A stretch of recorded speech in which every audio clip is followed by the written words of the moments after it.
Halo viewers, selamat pagi, selamat siang, dan selamat malam, tergantung kapan kalian melihat video ini. Sebelumnya, perkenalkan nama saya Revan, saya mahasiswa dari STIO Eka Prasetya Medan, jurusan Manajemen Angkatan 2021. Nah, jadi teman-teman, pada video ini saya akan menjelaskan apa saja pelanggaran etika bisnis yang terjadi di Indonesia. Dan tujuan dari pembuatan video ini sebagai pemenuhan tugas mata kuliah saya, yaitu etika bisnis. Video selanjutnya, check it out. Oke teman-teman, saya akan membahas 3 kasus pelanggaran etika bisnis yang dilakukan oleh PT Garuda, PT Unilever, dan PT Jiwasraya.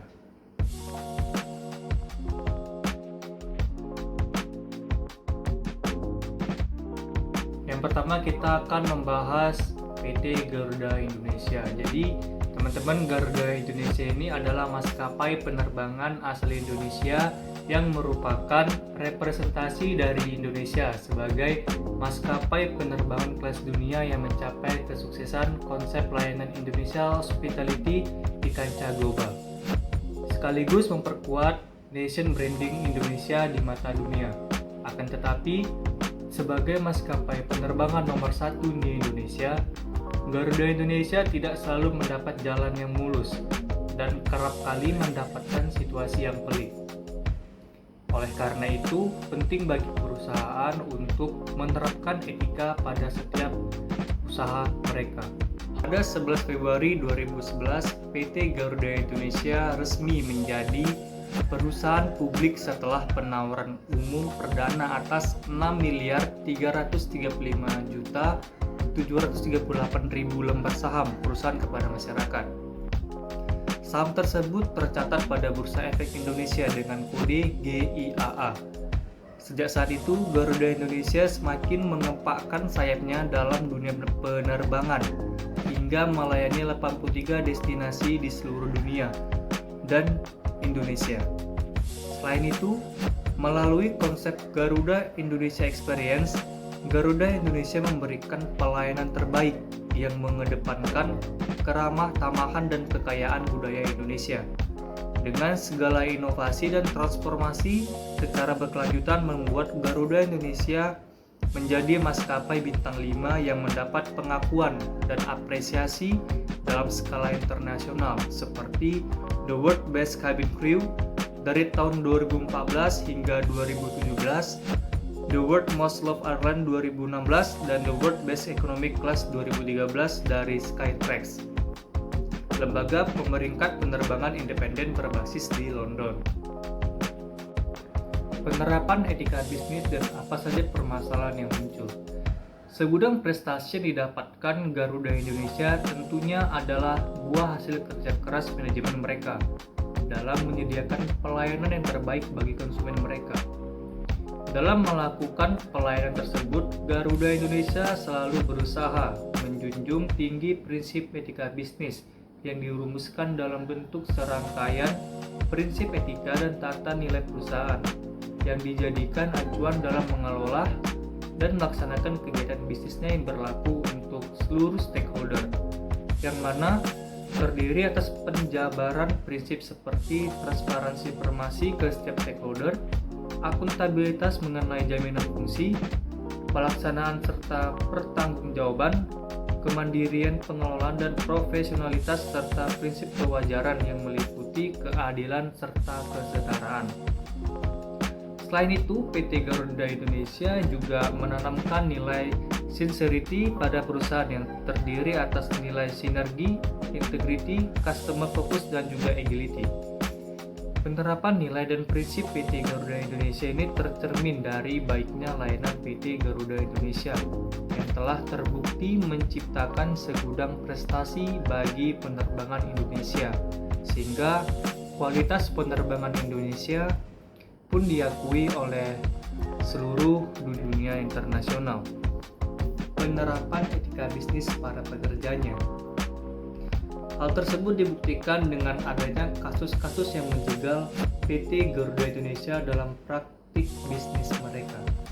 Salah satu kasusnya adalah kasus persekongkolan antara para pelaku usaha atau meeting of minds untuk meniadakan diskon atau membuat keseragaman diskon, dan kesepakatan meniadakan produk yang ditawarkan dengan harga murah di pasar.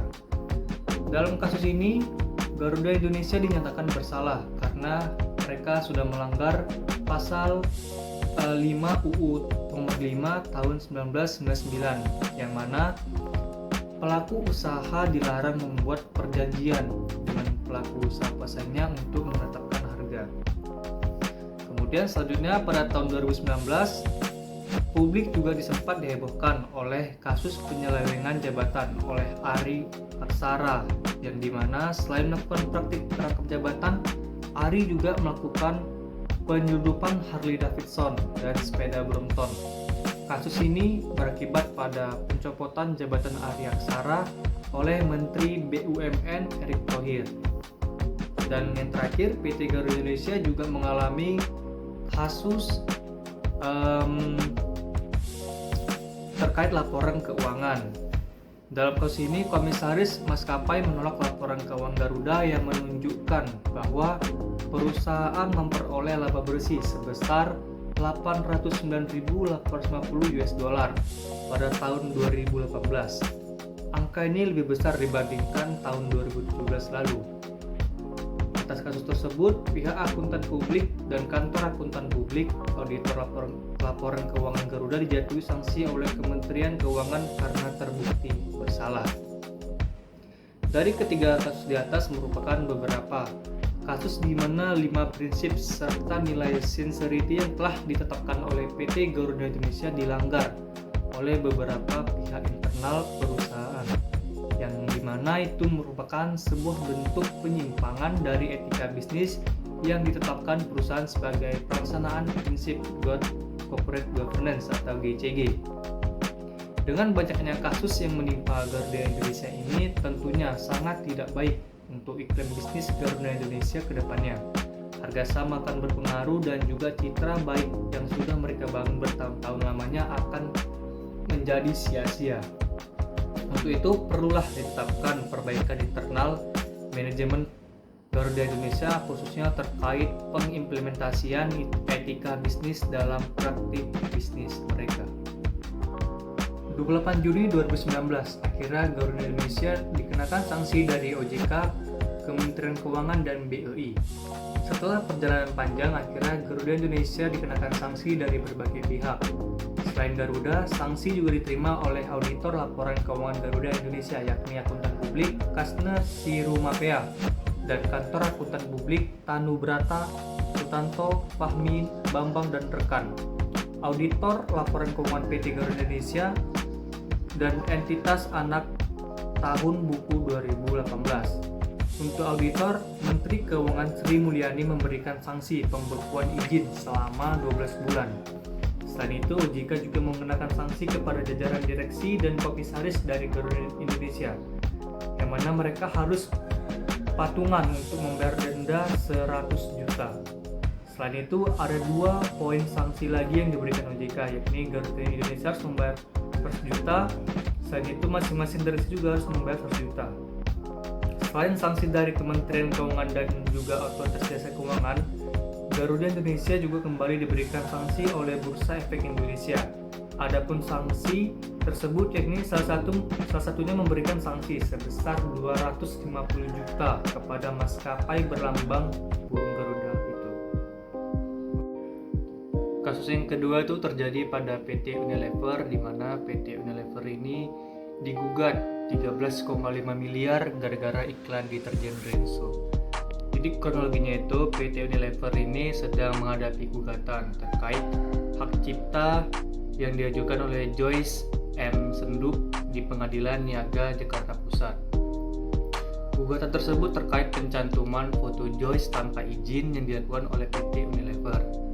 Kemudian kuasa hukum dari Joyce ini, Hendrik R.E. Asa, menjelaskan kliennya pada November 2004 silam merupakan pemenang undian mesin cuci dari salah satu produk Unilever, yakni Rinso.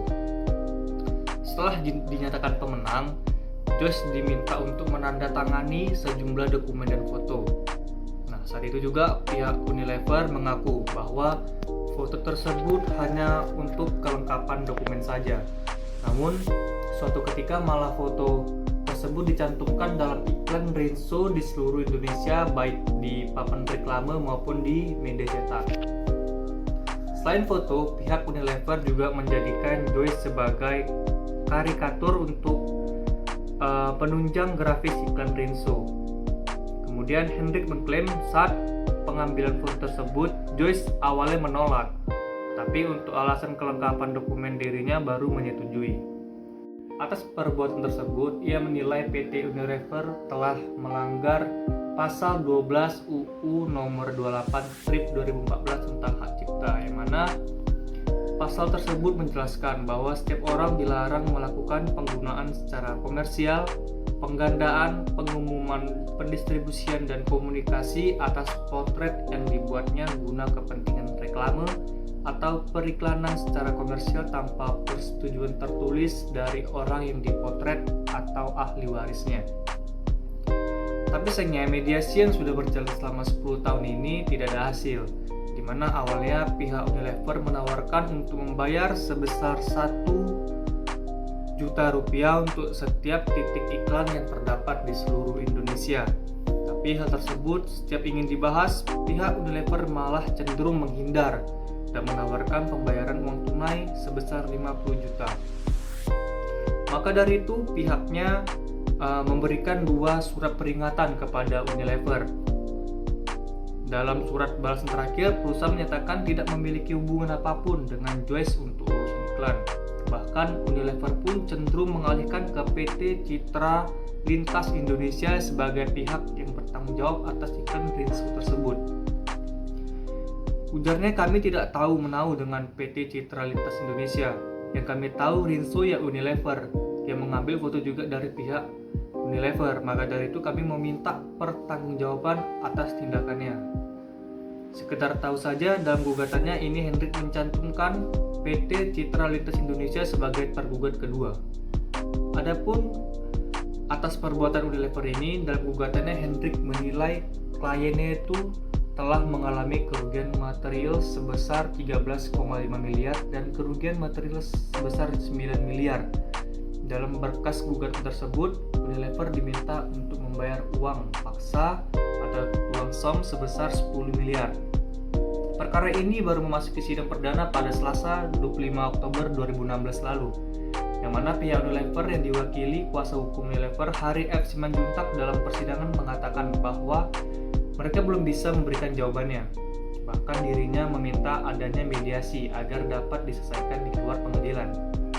Jawaban itu yang akan diutarakan pada persidangannya selanjutnya pada Selasa 2 November 2016. Nah, jadi teman-teman, menurut kasus ini saya memberikan komentar dan saran ya terkait dengan kasus pelanggaran etika bisnis ini, bahwa PT Unilever pasti kita sudah mengetahui ya nama tersebut, tetapi mereka pernah secara sengaja ataupun tidak sengaja melakukan pelanggaran etika bisnis, yaitu dengan mencantumkan foto klien yang memenangkan undian dari iklan Rinso, salah satu produk Unilever itu sendiri. Dengan demikian, menurut saya PT Unilever ini telah melanggar prinsip pelanggaran etika bisnis, win-win solution, dan juga prinsip integritas moral, karena mereka secara sengaja tanpa pemberitahuan kepada Joyce selaku pemenang undian iklan Rinso tersebut menggunakan foto Joyce di iklan yang mereka pasarkan di masyarakat luas, sehingga itu membuat Joyce langsung melaporkannya ke pihak hukum untuk dilakukan lebih lanjut. PT Unilever Tbk mereka menolak untuk menuju jalur hukum dan mereka ingin membayar 50 juta untuk menyudahi masalah tersebut. Jadi saran saya mengenai PT Unilever ini harus berani bertanggung jawab agar tidak adanya prinsip etika bisnis yang dilanggar oleh mereka. Kasus yang ketiga, kasus korupsi PT Jiwasraya. Praktik korupsi dalam pelayanan publik yang baru-baru ini dihebohkan di masyarakat dan kerap menjadi sorotan, yaitu kasus gagal bayar dan korupsi pada PT Asuransi Jiwasraya. PT Asuransi Jiwasraya sendiri merupakan badan usaha milik negara atau BUMN yang bergerak pada sektor asuransi. Perusahaan ini menawarkan pelayanan pada asuransi untuk kecelakaan, kesehatan, pendidikan, pensiun, dan juga asuransi jiwa. Korupsi yang terjadi pada perusahaan yang didirikan sejak tahun 1859 ini merupakan kasus yang cukup besar karena menyebabkan kerugian negara sampai 16,81 triliun.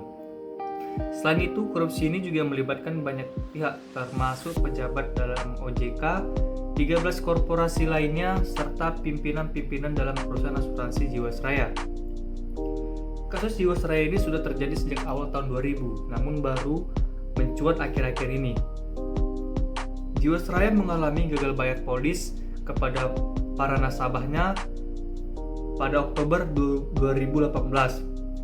Tetapi sejak 2017 sudah terjadi peningkatan yang signifikan karena terbebani oleh produk JS Saving Plan yang menjanjikan bunga pasti atau fixed rate hingga 10% atau jauh di atas rata-rata bunga deposito.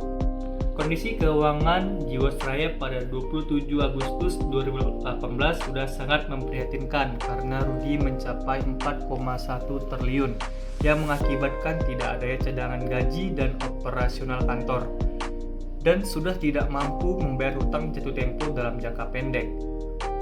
Dalam kurun waktu 2010 sampai 2019, BPK sudah melakukan 2 kali pemeriksaan atas Jiwasraya.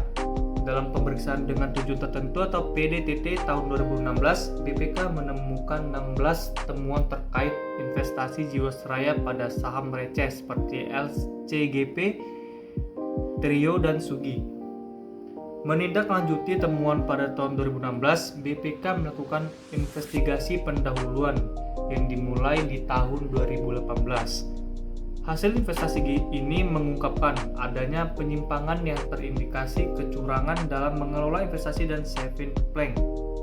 Pada tahun 2017, Jiwasraya melakukan investasi langsung pada 28 reksadana yang tidak liquid dan memiliki porsi yang tidak wajar, yaitu di atas 90%. Pada 20 November 2019, BPK diminta DPR untuk melakukan PDTT lanjutan atas permasalahan ini dan Kejaksaan Agung untuk melakukan audit kerugian negara. Pada Januari 2020, BPK menemukan adanya manipulasi pencatatan laporan keuangan atau yang disebut dengan window dressing. BPK juga menemukan adanya pencatatan keuntungan semu selama bertahun-tahun. Kasus korupsi pada PT Jiwasraya ini akan diterapkan pasal tindak pidana pencurian uang atau TPPU jika penyidik menemukan hasil korupsi yang disamarkan. Dalam hal ini, kasus Jiwasraya ditetapkan sebagai kasus korupsi dengan dugaan tindak pidana korupsi dengan ancaman pasal 2 dan pasal 3 UU nomor 20 tahun 2001 tentang tindak pidana korupsi. Namun sampai saat ini, Jaksa Agung Muda Tindak Pidana Khusus masih mendalami dan mencari bukti lebih lanjut untuk membongkar dugaan kasus korupsi yang terjadi di PT Jiwasraya yang diprediksi negara mengalami kerugian hingga 20 triliun. Jadi dari kasus ini saya dapat menyimpulkan dan memberikan salam bahwa PT Jiwasraya ini menurut saya melakukan tindakan pelanggaran etika bisnis yang masuk dalam prinsip keadilan, kejujuran, dan integritas moral. Kenapa demikian? Karena dengan adanya tindakan korupsi yang dilakukan oleh PT Jiwasraya ini, mereka secara tidak langsung merugikan banyak masyarakat yang telah membayar tiap bulannya biaya asuransi, dan setelah jatuh tempo dan nasabah ingin menarik kembali uangnya, malah PT Jiwasraya ini tidak bisa membayar polis yang diinginkan oleh nasabah itu. Kemudian mereka juga membuat rugi negara dengan jumlah yang tidak bisa dikatakan kecil. Pimpinan juga tidak memiliki integritas moral yang baik, maka dari itu dia memiliki niat untuk korupsi uang perusahaan tersebut. Oke guys, mungkin sekian video dari saya mengenai pelanggaran etika bisnis yang terjadi di Indonesia. Semoga teman-teman yang menonton video ini, khususnya teman-teman pelaku bisnis, untuk tidak berbuat pelanggaran yang melanggar etika bisnis seperti kasus-kasus yang sudah saya paparkan. Semoga bermanfaat. Thank you.